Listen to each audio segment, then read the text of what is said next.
Bismillahirrahmanirrahim. Assalamu alaikum. I am Nimra Zafar. This video is made by Law Mentoring. Before watching the video, please subscribe the channel and hit the bell icon so that you may get notifications about the new videos timely. So let's move towards our today's topic. Today we will discuss about the chapter 2 of the Constitution of Islamic Republic of Pakistan, which tells us about the principles of policy. आज हम पढ़ेंगे कि principles of policy क्या होता है. Principle of policy starts from Article 29 and ends at Article number 40 of the Constitution of Islamic Republic of Pakistan. Principles of policy क्या होता है, सबसे पहले तो हम ये देखते हैं. ये एक नॉन ऑपरेटिंग पार्ट है किसका, कॉन्स्टिट्यूशन का. अब क्वेश्चन ये है कि नॉन ऑपरेटिंग पार्ट क्या होता है. नॉन ऑपरेटिंग पार्ट का मतलब ये है कि जितनी भी पॉलिसीज़ इस चैप्टर में हमें बताई जाएंगी, जितने भी आर्टिकल्स हम पढ़ेंगे उसमें जो जो प्रिंसिपल्स ऑफ पॉलिसी बताए जाएंगे, अगर गवर्नमेंट उनको फुलफ़िल नहीं कर पाती किसी भी वजह से, तो आप उनकी एनफोर्समेंट के लिए कोर्ट में नहीं जा सकते. इसीलिए कहते हैं कि ये है नॉन ऑपरेटिंग पार्ट, जिसको आप चैलेंज नहीं कर सकते, कोर्ट में नहीं जा सकते अगर उनकी फुलफिलमेंट गवर्नमेंट की तरफ से नहीं हो पा रही किसी भी वजह से. Let's begin with article number 29. Article 29 explains about the principles of policy कि प्रिंसिपल ऑफ पॉलिसी क्या होता है. इसकी क्लॉज 1 क्या है कि प्रिंसिपल्स इन दिस चैप्टर, कि इस चैप्टर में हम जितने भी प्रिंसिपल्स पढ़ेंगे they are known as principles of policy. उनको हम क्या कहते हैं कि ये हैं प्रिंसिपल्स ऑफ पॉलिसी. इसी क्लॉज में दूसरी बात ये बताई गई है कि स्टेट के हर ऑर्गन और अथॉरिटी की ये रिस्पॉन्सिबिलिटी होगी, और हर ऐसा बंदा, हर ऐसा पर्सन जो कि ऑर्गन या अथॉरिटीज़ के बिहाफ पर काम कर रहा है, किसके लिए, प्रिंसिपल ऑफ पॉलिसी के लिए, कि वो उनकी फुलफिलमेंट हो. तो इनकी रिस्पॉन्सिबिलिटी होगी, किनकी, responsibility of each organ and authority. किस चीज़ की रिस्पॉन्सिबिलिटी होगी, to act in accordance with those principles, कि वो उन प्रिंसिपल्स ऑफ पॉलिसी जो कि इस चैप्टर में बताए हुए हैं उनके अकॉर्डिंग काम करेंगे, उनके लिए काम करेंगे. ये था क्लॉज 1 आर्टिकल 29 का. अब आते हैं क्लॉज नंबर 2 पर. क्लॉज नंबर 2 में वो ये बात बताते हैं कि प्रिंसिपल ऑफ पॉलिसी जो है, प्रिंसिपल्स जो हैं उनकी फुलफिलमेंट जो है वो डिपेंड करती है किसके ऊपर, रिसोर्सेज के ऊपर.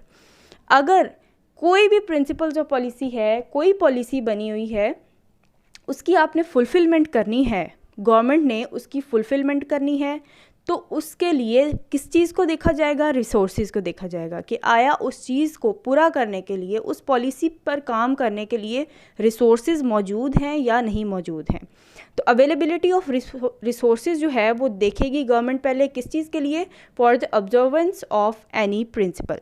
किसी भी प्रिंसिपल को, किसी भी पॉलिसी को पूरा करने के लिए वो किस चीज़ पर डिपेंड करती हैं, रिसोर्सेज पर डिपेंड करती हैं. ये था सेकंड क्लॉज. अब आते हैं थर्ड क्लॉज पे. थर्ड क्लॉज में ये है कि हर साल क्या होगा.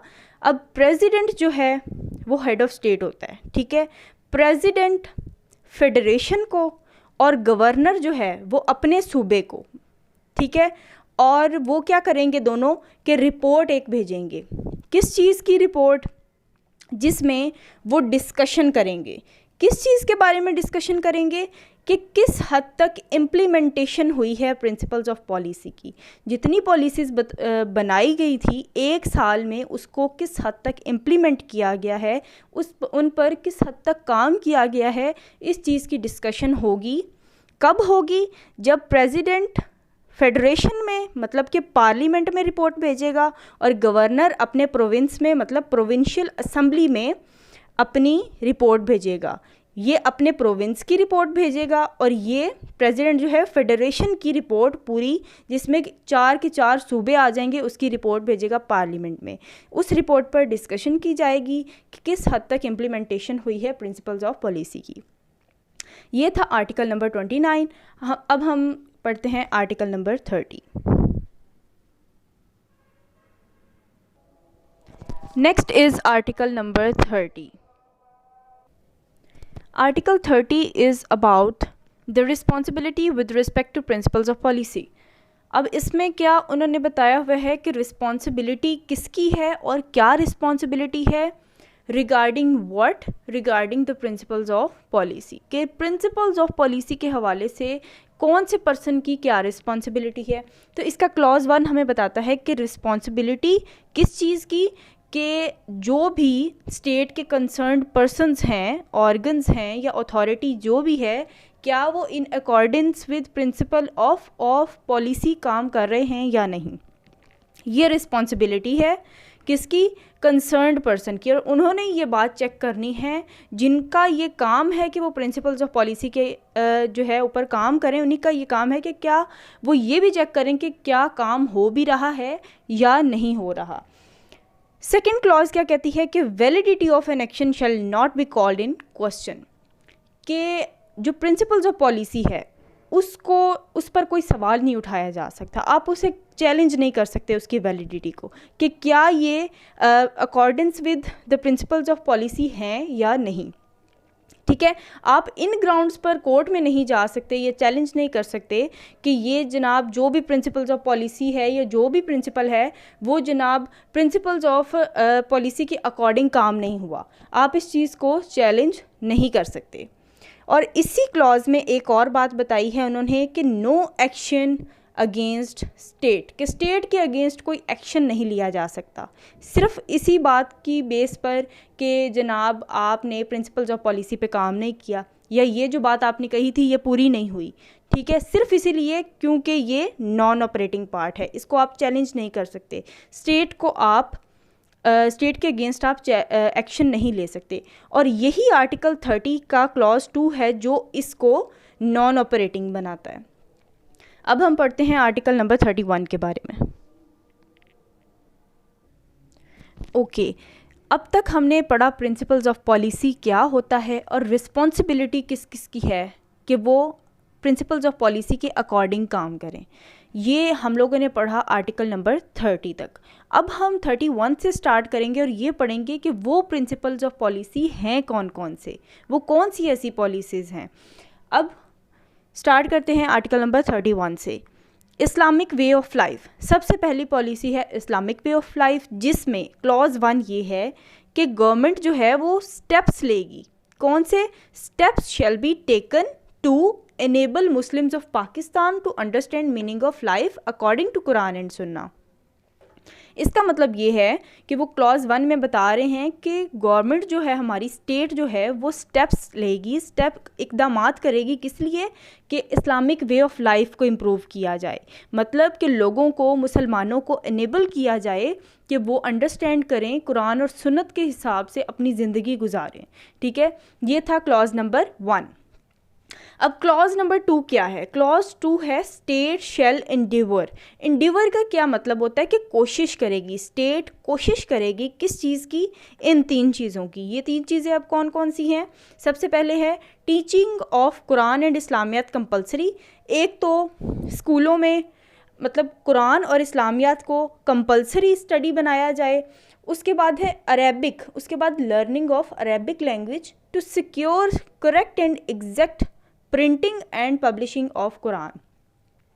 एक तो कुरान और इस्लामियात को कंपलसरी किया जाए, दूसरा अरेबिक लैंग्वेज को भी स्टडी किया जाए या उनको पढ़ाया जाए। क्यों?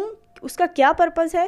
ताकि कुरान मजीद की पब्लिशिंग और प्रिंटिंग जो है वो बिल्कुल एग्जैक्ट हो। ठीक है, बिल्कुल ठीक, उसमें किसी किस्म की कोई गलती ना हो। दूसरी बात क्या है? टू प्रोमोट यूनिटी, इत्तेहाद को प्रोमोट किया जाएगा। और observance of the Islamic moral standards, इस्लामी इक़दार जो हैं, मॉरल स्टैंडर्ड्स मतलब इस्लामी इक़दार जो हैं उनको प्रोमोट किया जाएगा, उनके लिए काम किया जाएगा। थर्ड वन क्या है? Proper organisations of zakat, ushr, auqaf and most.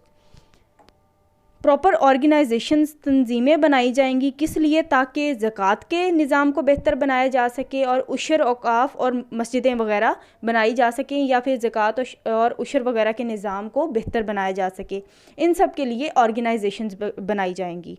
और ये 3 चीज़ें किस में हमने पढ़ी हैं? क्लॉज 2 में, जिसमें स्टेट जो है वो कोशिश करेगी इन 3 चीज़ों को प्रमोट करने की। ये था article number 31। Next is article number 32, which is about the promotion of local government institutions. State क्या करेगी, लोकल गवर्नमेंट इंस्टीट्यूशंस बनाएगी। लोकल गवर्नमेंट इंस्टीट्यूशंस क्या होते हैं, ये होते हैं बल्दियाती इदारे। अब ये बल्दियाती इदारे क्या होते हैं कि एक स्पेसिफिक एरिया के जो लोग हैं वहाँ पर इंस्टीट्यूशंस बनाए जाएं एक स्पेसिफिक एरिया में, जिसमें क्या होगा कि वहाँ के लोगों के मसाइल सुने जाएंगे। मतलब ये है कि ऐसे इंस्टीट्यूशंस जो एक स्पेसिफिक एरिया से बिलोंग करते होंगे और वहाँ के जो लोग होंगे वो अपने मसाइल लेकर उनके पास जाएंगे। ठीक है, ये होता है लोकल गवर्नमेंट इंस्टीट्यूशंस। अब लोकल गवर्नमेंट इंस्टीट्यूशंस को प्रमोट करेगी गवर्नमेंट, जिसमें क्या होगा कि स्पेशल रिप्रेजेंटेशन दी जाएगी पीसेंट्स, किसानों को और जितने भी वर्कर्स होते हैं या वुमेंस को स्पेशल रिप्रेजेंटेशन दी जाएगी। नेक्स्ट है article number 33, parochial and other similar prejudices to be discourage. अब स्टेट क्या करेगी, parochial, racial, tribal, sectarian and provincial prejudices among the citizens, इसको डिस्करेज करेगी। अब प्रोचियल क्या होता है, नैरो माइंडेडनेस, मतलब कि आप जो है वो डिस्क्रिमिनेशन कर रहे हो, आप फ़र्क कर रहे हो, मतलब कि रेस कास्ट क्रीड की बेस पर आप फ़र्क कर रहे हो, डिस्क्रिमिनेशन कर रहे हो, इसको कहते हैं नैरो माइंडेडनेस होती है ये।